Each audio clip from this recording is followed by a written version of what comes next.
افدمت باش کاک یاسین بوچ الکتریک انگو کارابا ده مها داتی سه دمجمر دهنا کم کرن آیا اگر چنه بەڵێ هەموو کاتێکتان باش لە ڕاستیە پەیوەندیشی ڕاستەوخۆ هەیە لە نێوان خواستی کارەبا و ماوەی پێدانی کارەبا. لەو کاتانەی کە خواستی کارەبا بەرزە بێتەوە بە تەکید ماوەی پێدانی کارەبا کەمە بێتەوە لەبەرەوەی ئێمە ئاستی بەرهەمهێنانمان دیاری کراوە. ینی ئێستا لە هەرێمی کوردستان هەموو وێزگەکانی بەرهەمهێنان کە قابلی کارکردن لە کاردان جگە لەو یەکانی کە بەهۆی قەیرانی دارایی و بەهۆی نەبوونی سوتەمەنیەوە لەسەر داوای وەزارەتی سامانە سروشتیەکان و بە پێی ئیمکانێتیەوان کە سوتەمەنیان پێنادرێت کەواتە کاک یاسین چەند وێزگا ji کار کەتینە؟ بەڵێ لە ئێستادا لە 24 یەکەی وێزگە غازیەکان کە هەریەکە لە وێزگەی سلێمانی و دهۆک و هەولێری غازیە هەریەکەی هەشت یەکەیە لەو 24 یەکەیە هەندێک کات هەفتەیەکە هەندێک کات هەژدەیەکە کارەکەن یعنی نزیکەی لە 6 تا 7 یەکەمان وەستاوە لە کارکردن بەهۆی دابین نەکردنی سوتەمەنیەوە کە لەو یەکانە چواریان لە وێزگەی دهۆشی غازین و لەبەرەوەی وێزگەی دهۆشی غازی سەرجەم یەکەکانی بە گازۆیل کارەکەن نەک بە غازی سروشتی و هەروەها وێزگەی خورمەڵا لە ئێستادا بە نیوەی ئەو توانایی کە بۆی دانرابوو کە کار بکات کارەکات لە ڕاستیا وێزگەی خورمەڵە توانای بەرهەمێنانی 640 مگاواتی هەیە لە ئێستادا ئێمە ئەوەی کە پێمان ڕاگەیاندرا کە ئەتوانن سوتەمەنی بۆ دوو یەکەیان دابین بکرێت بەڵام لە ئێستادا لەو دوو یەکەیەش تەنها زۆربەی کاتەکانی یەکەیان کارەکات بۆ معنایی کە ئێمە لەو بڕە کارەبایی لەو بڕە بەرهەمێنانەی کە چاوەڕێی بووین بەرهەم بێت هەندێک کات نزیکەی 250 مگاواتمان کەم بۆتەوە ئەوەش کاریگەری هەیە لەسەر ماوەی پێدانی کارەبا جگە لەو یەکانی تر کە دیسان بەهۆی قەیرانی داراییەوە لە کارکردن ڕاگیراون ئەوە هۆکارێکی سەرەکیە بۆ ئەوەی کەوا ماوەی پێدانی کارەبا کەم بێتەوە و بەنیسبەت مانگی دوانزە و زیاتریش سەرەکەوێت چ بێتەکردن بۆ زەکردنا ڕێژە کارە بێ بۆ هەوڵاتیان ئایا ڕێکەچارە چییە؟ بەڵێ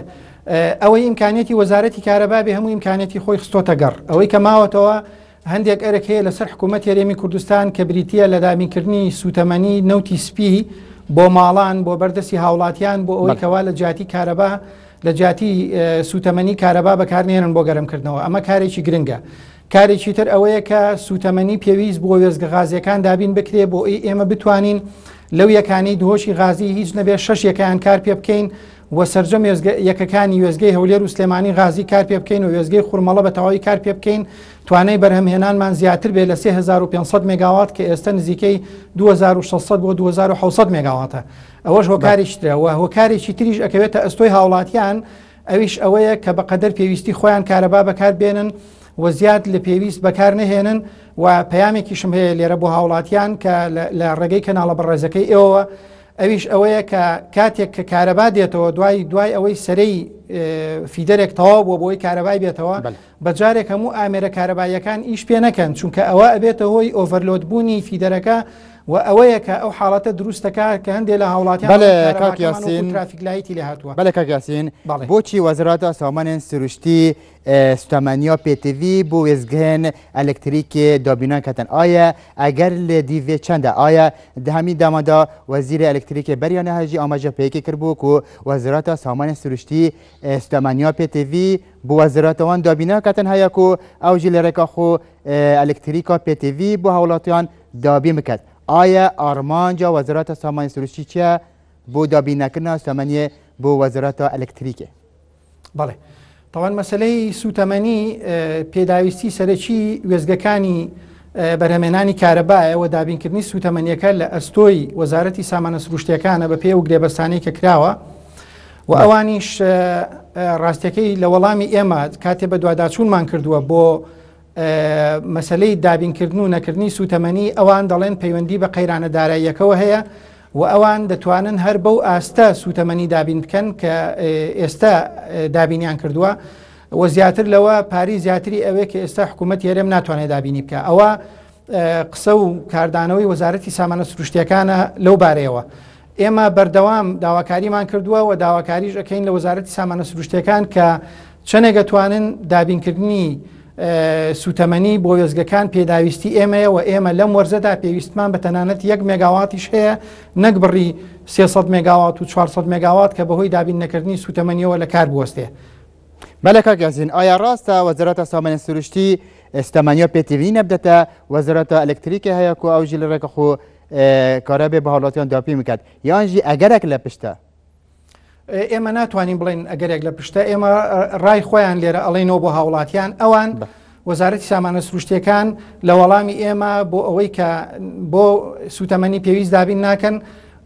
کاردانەوەیان یا وەڵامیان ئەوەیە کە ئەوان هەر توانایان ئەوەندەیە لەبەرەوەی ئەو سوتەمەنیە لە دەرەوەی وڵات ئەکڕێ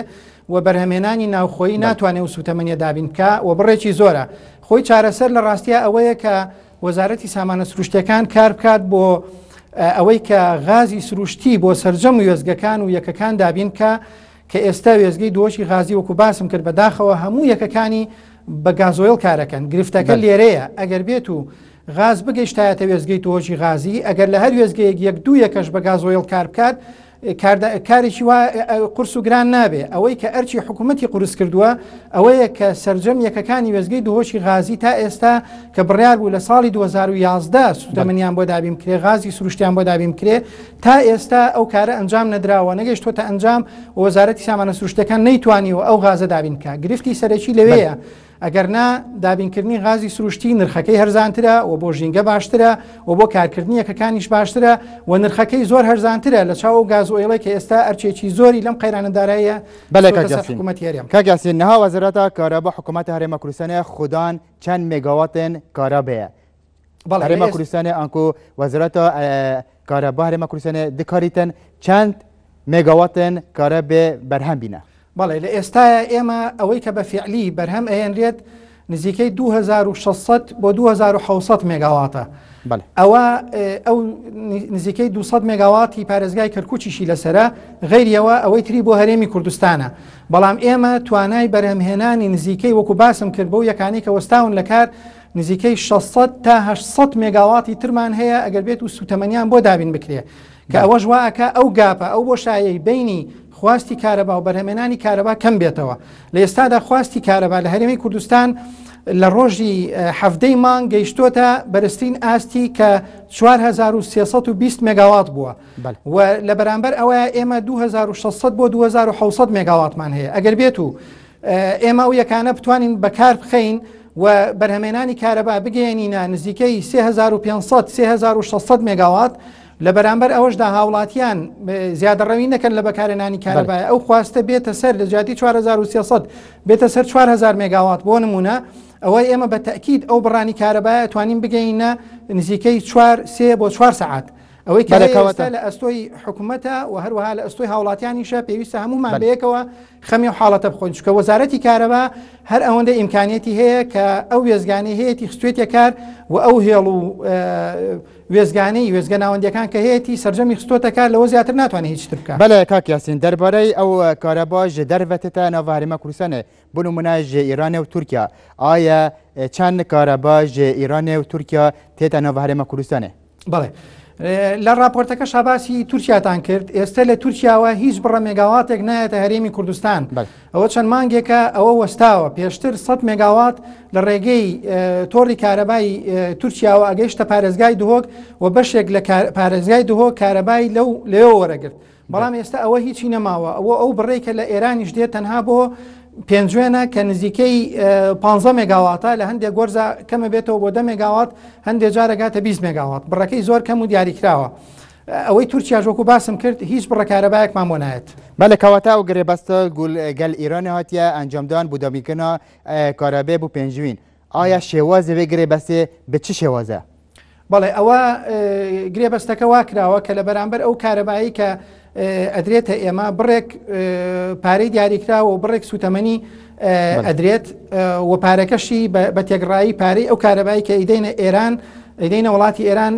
لە پارەی تێچوونی ئەو کارەبایی خۆمان هەندێک کەمتر ئەکەوێت هەندێک هەرزانترە بۆ ئێمە بەڵام ڕاکێشانی کارەبا لە هەر وڵاتێکەوە بنیادنانی هێڵی گواستنەوەی ئەوێت هێڵی 132 کەیڤی یاخود هێڵی ئەو وڵاتە بە چەند کەیڤە ئاستی ڤۆڵتیی بەرز و هەروە بنیادنانی وێزگەی ناوەندی ئەوێ کە ئەوەش کارێکە لە ماوەی کەمە بنیاد نانرێ مەبەستم ئاماژەیە کە بەو ئەوەی کە ئێوە ئاماژەتان پێ کرد کە هەوڵی ڕاکێشانی کارەبا لە ڕێگەی پێنجوێن کارەبای زیاتر لە ڕێگەی پێنجوێن یا لە ڕێگەی پارێزگای هەڵەبجەوە ئەوە کارێک کە پێویستی بە ماوەیەک هەیە و ئێمە دیراسی ئەو حاڵەتەمان کردووە بنیادنانی هێڵ و وێزگەی ئەوێ کە کۆمپانیایەک هاتۆتە پێشەوە کە لەسەر ئەرچی خۆی ئەوە بکە بەڵام ئەو بڕەپارە ئەو کارەبایە لە ڕێگەی ئەو کۆمپانیایەوە بە حکوومەت یاریان بفرۆشرێ ئەوەش ئۆپشنێکە و ئێستا لەژێر دیراسەکردنایە.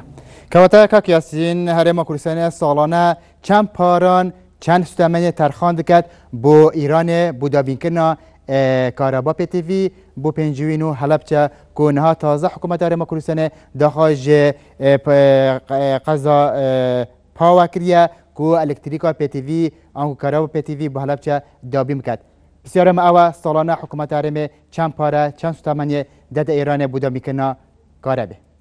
وڵا بەداخەوە ئێستا من ئەو داتایم لە بەردەستانیە بەڵام پارەکەی وەکو باسم کرد بە تێگڕایی کەمترە لە تێچوونی ئەو کارەبایی کە لە هەرێمی کوردستان بەرهەمێنرێ بە تایبەت بەهۆی سوتەمەنیەکەوە بەڵام وەکو مەبلەغ وەکو بڕی پارەی ئێستا لە بەردەستمانیە بەڵام بە تەکید ئەو پارەیە کە ئەدرێتە ئێران و ئەو پارێش کە لێرە لە کارەبا سەرفەکرێ زۆر زیاترە لەو پارەیە کە لە هاوڵاتیان کۆ ئەکرێتەوە و حکوومەت پشتگیریەکی زۆری نرخی کارەباکە بەو نرخی کە ئەدرێتە هاوڵاتیان چ وەکو ماڵان چ وەکو سێکتەرەکانی بازرگانی و پیشەسازی. بەڵێ کاک یاسین دێ کابینا نوێ حکوومەت هەرێما کوردستانێدا لە دەمێک و وەزیرە نو یê karebê dest bi kar bûyî çend mêgawatên karebê hatine zêdekirin.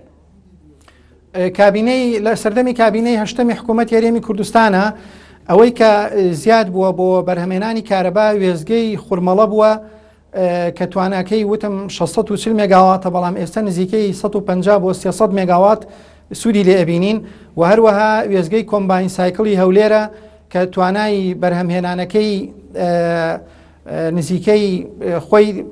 کۆمباین سایکڵی هەولێر 480 مێگاوات بەرهەمە هێنێ گەر هەر هەشتێکەکەی سمپل سایکل کار بکەن بەڵام ئێمە لە ئێستادا نزیکەی 300 مێگاوات 250 بۆ 300 مێگاوات سوودی لێبینین و هەندێک حاڵەت هەبووە کە ئاستی بەرهەمێنانەکەی گەشتوتە 400 مێگاوات واتە بە تێگڕایی وەکو ئینستۆڵ کەپاسیتی حسابیکەی نزیکەی 1000 مێگاواتمان زیاد بووە بەڵام وەکو توانای فعلی نزیکەی